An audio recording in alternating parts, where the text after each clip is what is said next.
นี่ก็ติดครับติดครับที่3ครับนะ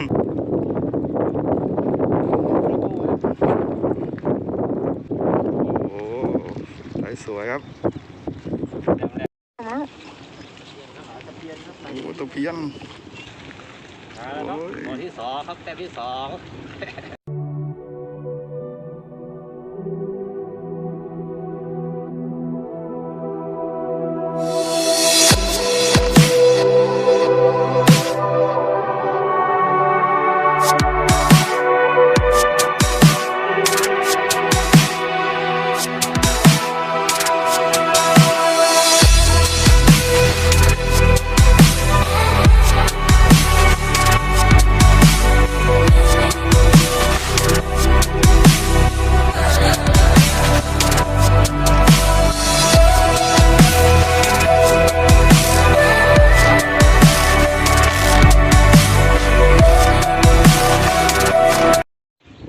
ก็เป็นหมาย2ของเราแล้วหมายแรกก็คลิปแรกที่เห็นนะครับต่อเนื่องกันเลยนะครับวันนี้เราจะมาบ่อพอเพียงครับเรามาดูว่าบ่อนี้จะมี2บ่อฮะบ่อไซส์ปลาเค็มนะขนาดนี้มีแล้วก็บ่อด้านหลังลุงบอกว่าลงไซโบมาไอโลขึ้นเดี๋ยวเราไปดูเราจะได้นางฟ้าตัวใหญ่หรือเปล่าไป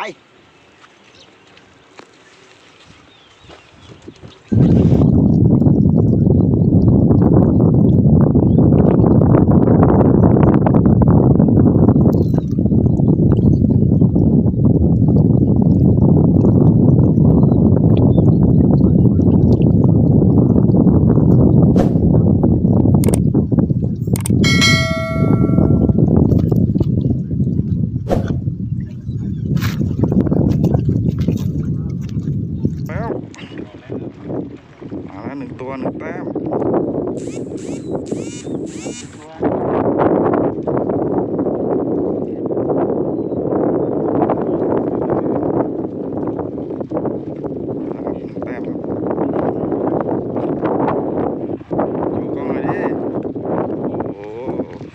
สวยครับแต้มแรกครับแต้มแรกวันนี้แต้มแรก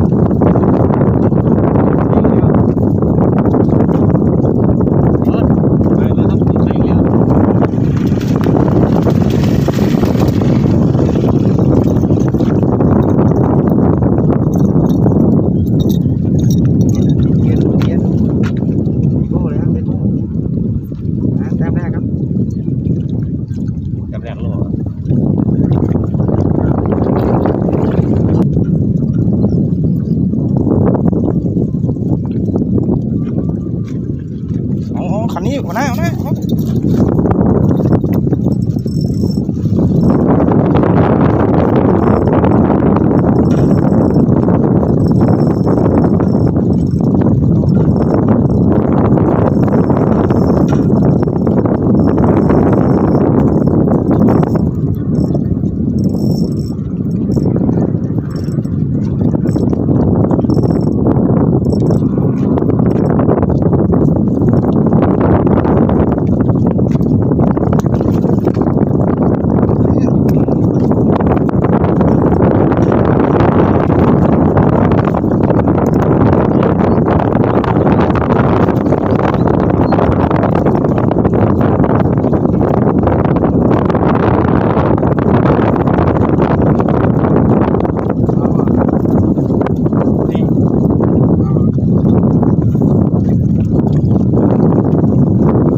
เอาแล้ว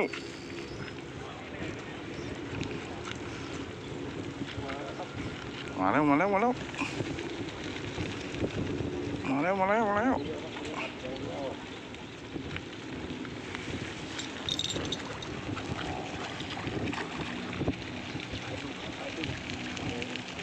มาแล้วโอ้โหปุ่มปุยครับตัวเบลอ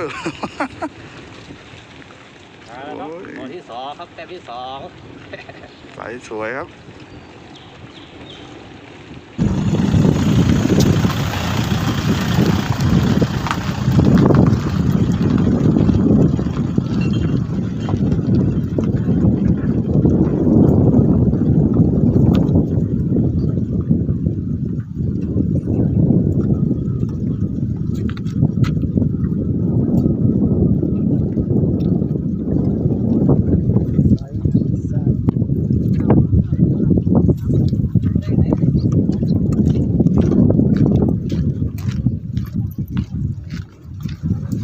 มาอีกแต้มแล้วมาแล้วมาแล้วโอ้โหทำไมมัน บอกเลยครับตอนนี้หมดเลยครับหมดเลยครับอิ่มเลยครับอิ่มเป็นเปลือกเลยครับ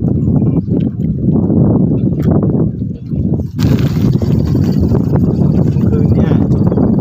มาปิ้งกันแล้ว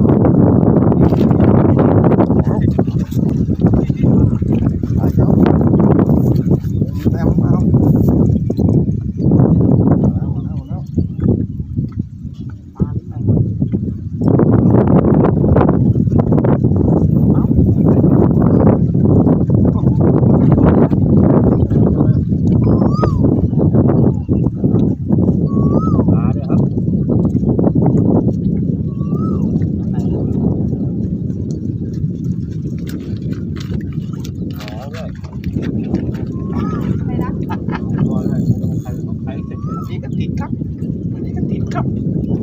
าดูมือที่สามครับนัดนี่จะไปช่วยเลยนี่ก็ติดครับนี่ก็ติดครับดูมือที่สามครับนัดนี่จะไปช่วยเลย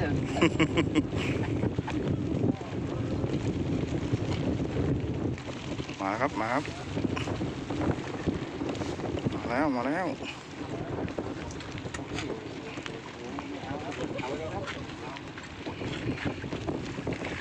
โอ้ท้องแล้วนะระวังมือนะครับ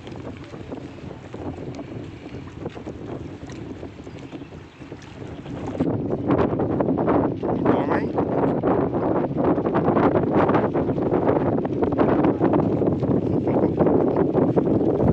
มาอีกหนึ่งแต้มครับมาอีกหนึ่งแต้มกินไม่รู้ตัวแล้วมาแล้ว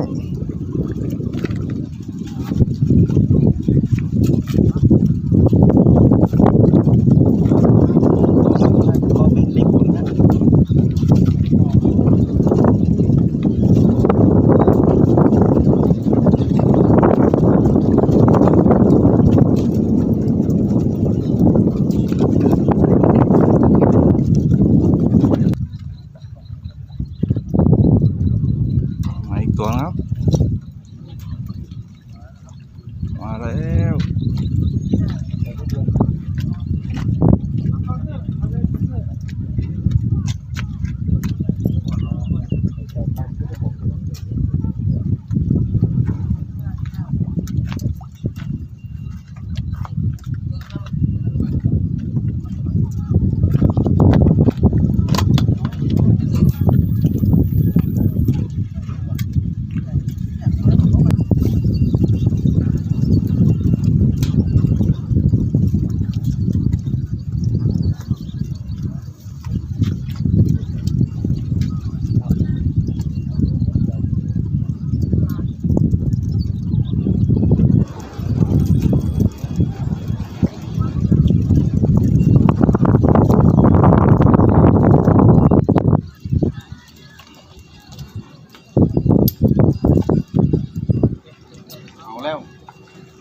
เอาแล้วพี่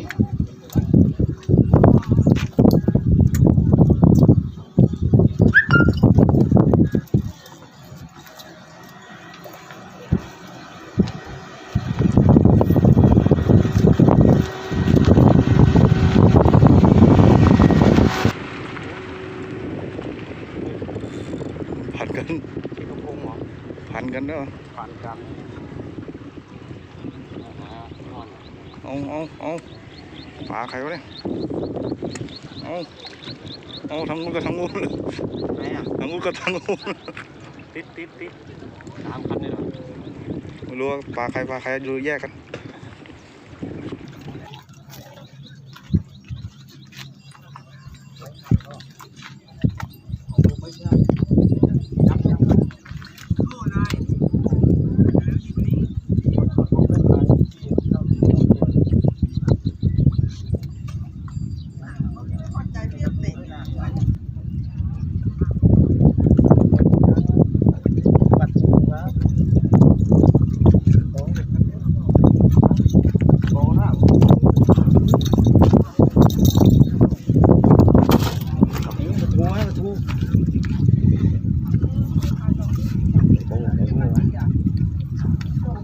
ใส่สวยๆครับ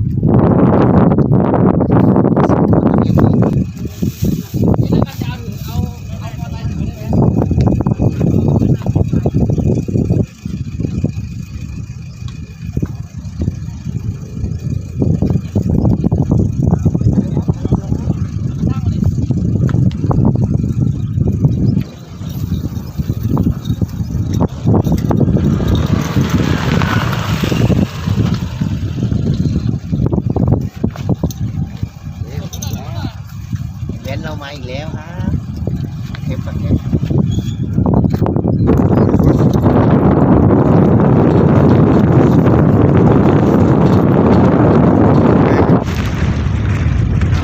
อะไรอ่ะ โชว์หน่อยไม่ขาด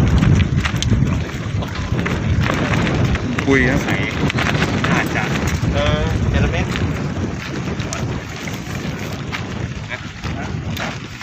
โอ้ใส่สวยครับ มีแล้วลอย เฮ้ย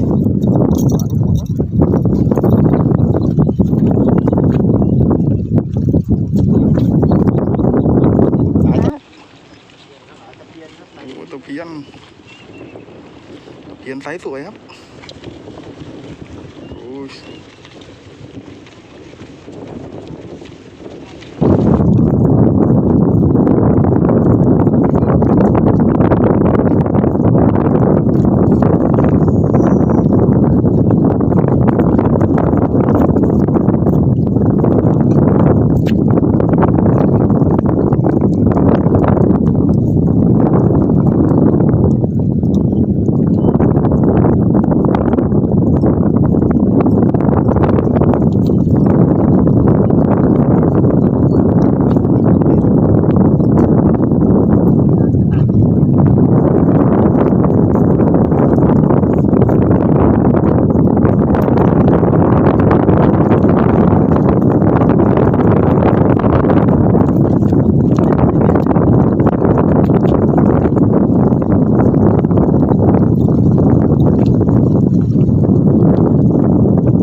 ใส่โบ้เลยครับใส่โบ้ด้วย จะใส่กระตังเลยบอลจัดไป นี่ยสวย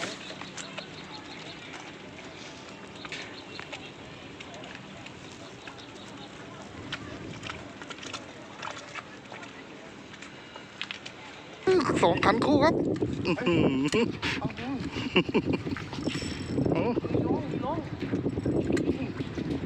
เบาเบาเบา จัดหนักเลยน้องอ่ะ ผมเหรอ ไปงุ้น ตัวใหญ่นั่นน่ะ ไป ตัวใหญ่นะโอ้สายขาวไอ้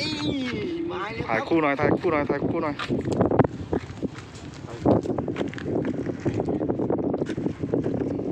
แว้นกับสายขาว ยอด นี่ครับ ทีเดียว 2 คันครับ หอมนุ่มหวานครับเท่านั้นครับ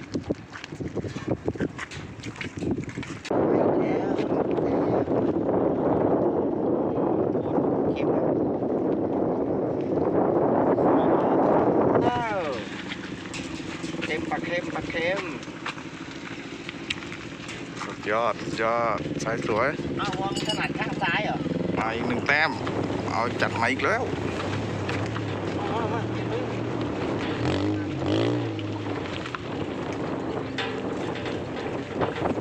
นี่สายขาวนี่โอ้ท้องอ่ะนะอันนี้ท้องอ่ะเนี่ย ไข่มัน ไข่